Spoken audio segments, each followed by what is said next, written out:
Hello, everyone. James is here. Welcome again to Easy English Talks podcast. If you want to watch this video faster or slower, you can adjust the playback speed. Today, I'd like to share a personal experiment I tried recently. I challenged myself to think only in English for 24 hours. Yes, a full 24 hours. From the moment I woke up in the morning until I went to bed at night, I made a clear rule: no thinking in my native language, only English. Let me explain what that really means. Many English learners have a habit. We hear something in English, then we translate it into our native language. After that, we prepare our response in our native language, and finally translate it back into English. This mental process takes time and energy. Sometimes, while we are still translating in our heads, the conversation has already moved on. It can make us feel slow or less confident. So I wondered, what would happen if I stopped translating completely and started thinking directly in English? In the morning, when I woke up, my first natural thought was, "I'm exhausted."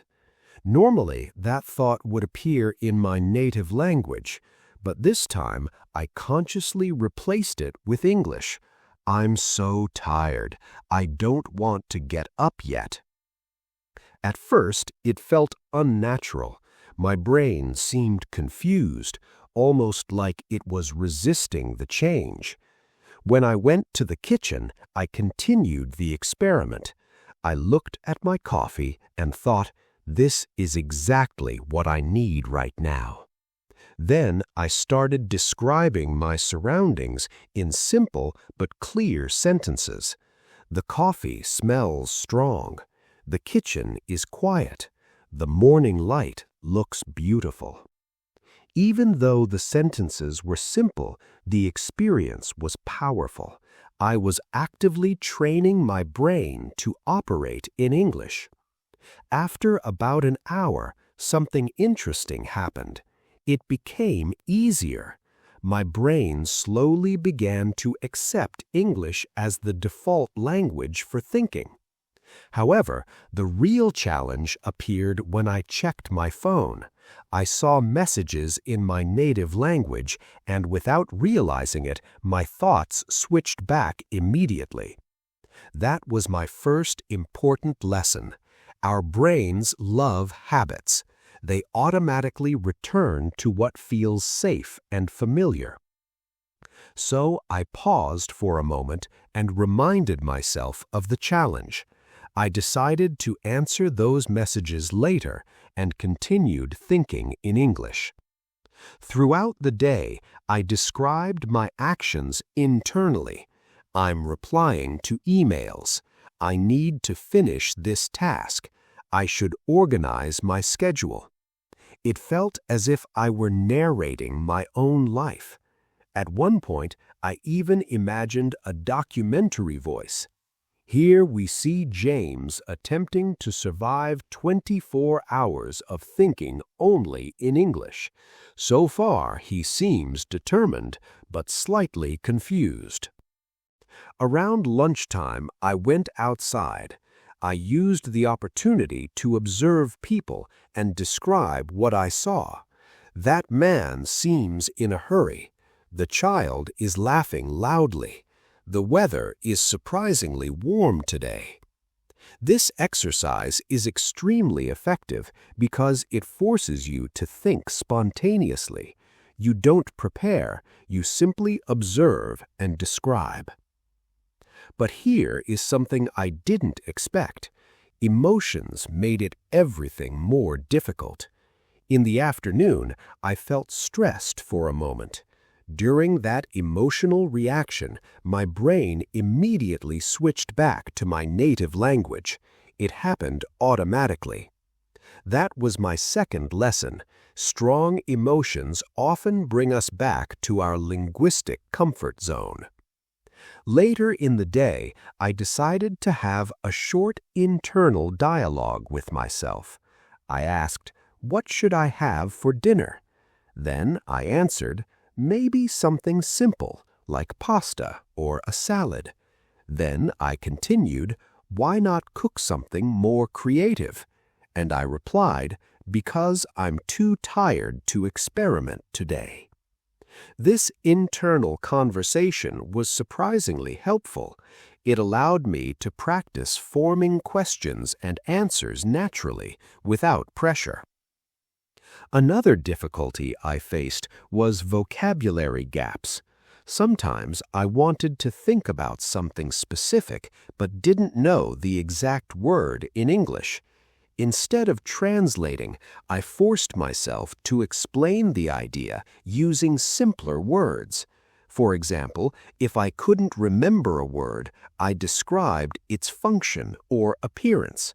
This skill is extremely useful in real conversations because it keeps communication flowing even when your vocabulary is limited. By the evening, I noticed a significant change. My thoughts were forming more automatically in English. I didn't have to force every sentence.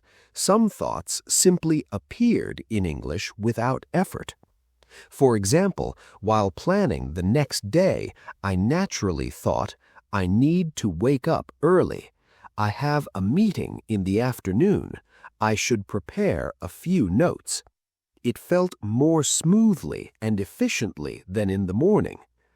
After completing the 24-hour challenge, I reflected on the results. First, my speaking speed improved slightly. Because I had reduced translation in my mind, my responses felt quicker and more direct. Second, my confidence increased.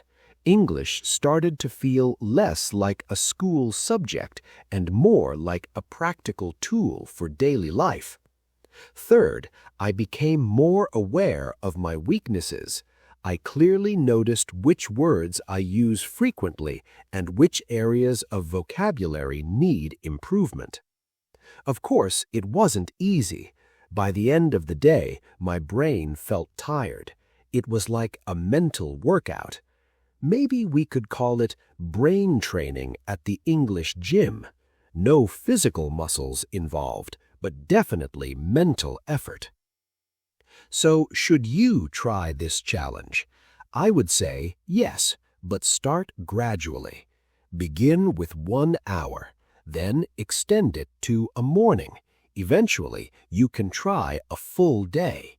Describe your routine. Ask yourself questions. Reflect on your plans. Think about your emotions. The key is consistency, not perfection. Remember, building the habit of thinking in English is like creating a new pathway in your brain. At first, it feels uncomfortable and slow, but the more you practice, the more it becomes natural. Perhaps tomorrow morning, when you open your eyes, your first thought can be, "Good morning. Today I will think in English." Don't forget to subscribe and share the video with your friends. Bye and see you next time. Bye-bye.